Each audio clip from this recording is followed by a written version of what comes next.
श्री कृष्ण भगवान की जय। श्रीमन नारायण भगवान की जय।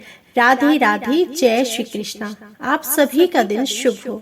आज आप सुनेंगे कार्तिक मास महात्म्य में पुण्य आत्माओं के संसर्ग से पुण्य की प्राप्ति के प्रसंग में धनेश्वर ब्राह्मण की कथा। भगवान श्री कृष्ण कहते हैं, हे प्रिय, यह कथा सुनकर राजा पृथु के मन में बड़ा आश्चर्य हुआ।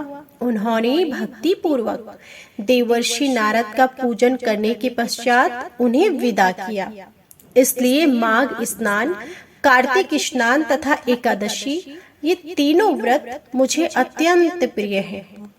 वनस्पतियों में तुलसी, महीनों में कार्तिक, तिथियों में एकादशी तथा पुण्य क्षेत्र में द्वारकापुरी मुझे विशेष प्रिय है। जो अपनी इंद्रियों को संयम में रखकर इन सब का सेवन करता है, वह भी मुझे बहुत ही प्रिय होता है। यज्ञ आदि के द्वारा भी कोई मेरा ऐसा प्रिय नहीं हो सकता जैसा कि पूर्वोक्त चारों के सेवन से होता है। सत्यभामा बोली, हे नाथ, आपने मुझे जो कथा सुनाई है वह बड़े ही आश्चर्य में डालने वाली है, क्योंकि कलह दूसरों के दिए हुए पुण्य से ही मुक्ति पा गई। इस कार्तिक मास का ऐसा प्रभाव है और यह आपको इतना प्रिय है कि इसमें किए हुए स्नान दान से कलह के पतिद्रोह आदि पाप भी नष्ट हो गए। हे प्रभु, जो दूसरे का किया हुआ पुण्य है वह उसके देने से जो मिल जाता है, किंतु बिना दिया हुआ पुण्य मनुष्य किस मार्ग से पा सकता है। भगवान श्री कृष्ण ने कहा, प्रिय, सतयुग, त्रेता और द्वापर में देश, ग्राम और कुल भी मनुष्यों के किए हुए पुण्य और पाप के भागी होते हैं, परंतु कलयुग में केवल कर्ता को ही पुण्य और पाप का फल भोगना पड़ता है। पढ़ाने से, यज्ञ कराने से अथवा एक पंक्ति में बैठकर भोजन करने से भी मनुष्य दूसरों के पुण्य और पाप का चौथाई भाग परोक्ष रूप से पा लेता है। एक आसन पर बैठने, एक सवारी पर चलने, श्वास का स्पर्श होने और परस्पर अंग सट जाने से भी निश्चय ही पुण्य पाप के छठे अंश का फलभागी होना पड़ता है। स्पर्श करने से, बातचीत करने से तथा दूसरे की स्तुति करने से भी पाप पुण्य पाप के दशमांश को ग्रहण करता है। देखने से, नाम सुनने से तथा मन के द्वारा चिंतन करने से दूसरे के पुण्य पाप का शतांश भाग प्राप्त होता है। जो दूसरे की निंदा करता, चुगली खाता और उसे धिक्कार देता है, वह उसके किए हुए पातक को स्वयं लेकर बदले में अपने पुण्य को देता है।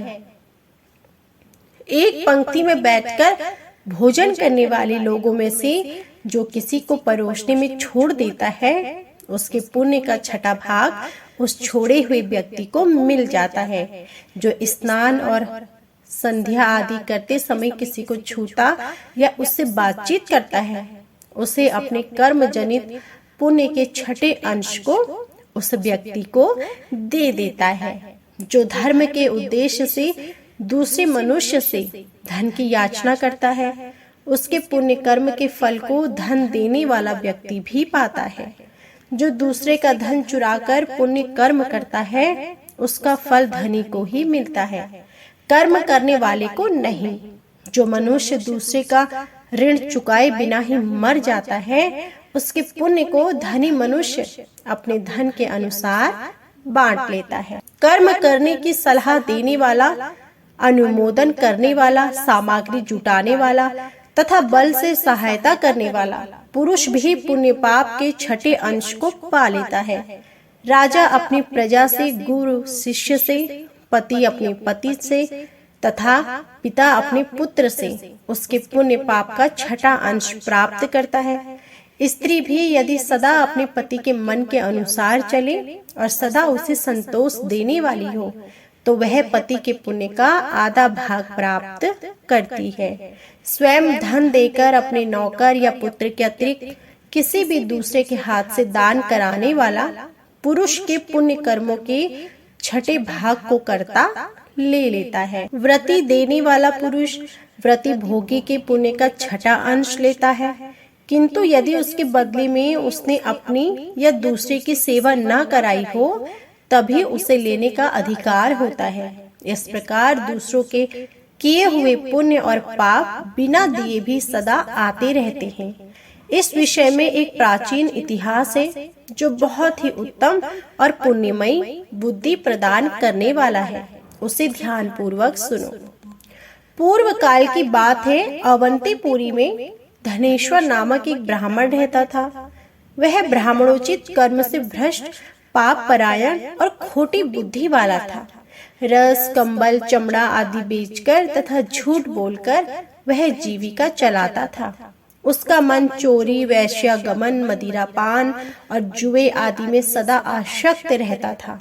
एक बार वह खरीद बिक्री के काम से देश देशांतर में भ्रमण करता हुआ महिष्मतीपुरी में जा पहुंचा, जिसकी चहार दीवारी से सचकर बहने वाली पाप नाशिनी नर्मदा सदा सुशोभित होती रहती है। वहां कार्तिक का व्रत करने वाले बहुत से मनुष्य अनेक गांवों से स्नान करने के लिए आए थे। धनेश्वर ने उन सबको देखा। कितने ही ब्राह्मण स्नान करके यज्ञ तथा देव पूजन में लगे थे। कुछ लोग पुराणों का पाठ करते तो कुछ लोग सुनते थे। कितने ही भक्त नाच, गान, दान और वाद्य के द्वारा भगवान विष्णु जी की स्तुति में संलग्न थे। धनेश्वर प्रतिदिन घूम घूम कर वैष्णवों के दर्शन, स्पर्श तथा उनसे वार्तालाप करता था। इससे उसे श्री विष्णु जी के नाम सुनने का अवसर प्राप्त होता था। इस प्रकार वह 1 मास तक वहां टिका रहा। कार्तिक व्रत के उद्यापन में भक्त पुरुषों ने जो श्री हरि के समीप जागरण किया उसको भी उसने देखा। उसके बाद पूर्णिमा को व्रत करने वाले मनुष्यों ने जो ब्राह्मणों और गौ का पूजन आदि किया तथा दक्षिणा और भोजन आदि दिए, उन सब का भी उसने अवलोकन किया। तत्पश्चात सूर्य अस्त के समय श्री शंकर जी की प्रसन्नता के लिए जो दीप उत्सर्ग की विधि की गई, उस समय भी धनेश्वर की दृष्टि पड़ी। उस तिथि को भगवान शंकर ने तीनों पुरों का दाह किया था। इसलिए भक्त पुरुष उस दिन दीप उत्सर्ग का महान उत्सव किया करते हैं।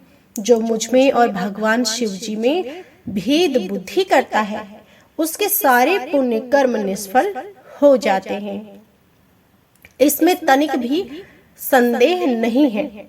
धनेश्वर नर्मदा के तट पर नृत्य आदि देखता हुआ घूम रहा था।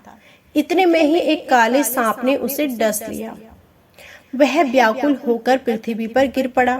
उसे गिरा देख बहुत से मनुष्यों को दयावश उसके चारों ओर से उन्होंने घेरा कर लिया और तुलसी मिश्रित जल के द्वारा उसके मुख पर छींटे देना आरंभ किया। देह हत्या के पश्चात धनेश्वर को यमराज के दूतों ने बांधा और क्रोध पूर्वक कीड़ों से पीटते हुए वे उसे संयम मणिपुरी ले गए। चित्रगुप्त ने धनेश्वर को देखकर उसे बहुत फटकारा और उसने बचपन से लेकर मृत्यु प्रयत्न जितने दुष्कर्म किए थे वे सब उन्होंने यमराज को बताए। चित्रगुप्त बोले, प्रभो, बचपन से लेकर मृत्यु प्रयत्न इसका कोई भी पुण्य नहीं दिखाई देता। यह दुष्ट केवल पाप का मूर्तिमान स्वरूप दिख पड़ता है, अतः इसे कल्प भर नरक में पकाया जाए। यमराज बोले, प्रेतराज, केवल पापों पर ही दृष्टि रखने वाले इस दुष्ट को मुद्रों से पीटते हुए ले जाओ और तुरंत ही कुंभ की पाक में डाल दो। यमराज की आज्ञा पाकर प्रेतराज पापी धनेश्वर को ले गए। मुद्रों की मार से उसका मस्तक विदीर्ण हो गया था। कुंभी पाक में तेल के खौलने का खलखल शब्द हो रहा था। प्रेतराज ने उसे तुरंत ही उसमें डाल दिया। वह ज्यों ही कुंभी पाक में गिरा त्यों ही उसका तेल ठंडा हो गया। ठीक उसी तरह जैसे पूर्व काल में भक्त प्रवर प्रहलाद को डालने से दैत्यों की आग बुझ गई थी। यह महान आश्चर्य की बात को देखकर प्रेतराज को बड़ा विस्मय हुआ। उसने बड़े वेग से आकर यह सारा हाल यमराज को सुनाया। प्रेतराज की कही हुई कौतूहलपूर्ण बात सुनकर यम ने कहा, आहा, यह कैसी बात है। फिर उसे साथ ले वे उस स्थान पर आए और उस घटना पर विचार करने लगे। इतने में ही देवर्षि नारद हंसते हुए बड़े उतावली के साथ वहां आए। यमराज ने भली भांति उनका पूजन किया। उनसे मिलकर देवर्षि नारद जी ने इस प्रकार कहा। नारद जी बोले, सूर्य नंदन, यह नरक भोगने के योग्य नहीं है, क्योंकि इसके द्वारा ऐसा कर्म बन गया जो नरक का नाश करने वाला है। जो पुरुष पुण्य कर्म करने वाले लोगों का दर्शन, स्पर्श और उनके साथ वार्तालाप करता है, वह उनके पुण्य का छठा अंश प्राप्त कर लेता है।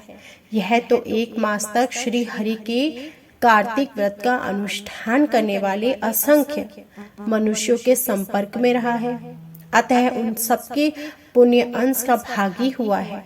उनकी सेवा करने के कारण इसे संपूर्ण व्रत का पुण्य प्राप्त हुआ है।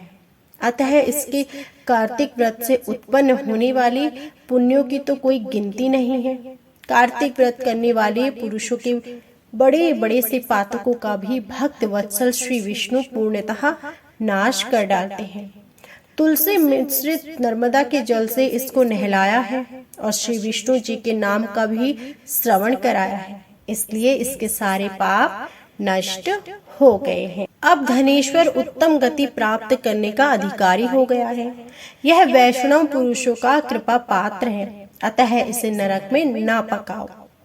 भगवान श्री कृष्ण कहते हैं, प्रिय, यों कहकर देवर्षि नारद जी वहां से चले गए। फिर यमराज अपने सेवक के द्वारा उस ब्राह्मण को संपूर्ण नरकों का दर्शन कराने के लिए वहां से गए। इसके बाद यम की आज्ञा का पालन करने वाला प्रीतराज धनेश्वर को संपूर्ण नरकों के पास ले गया और उनका अवलोकन कराता हुआ इस प्रकार कहने लगा।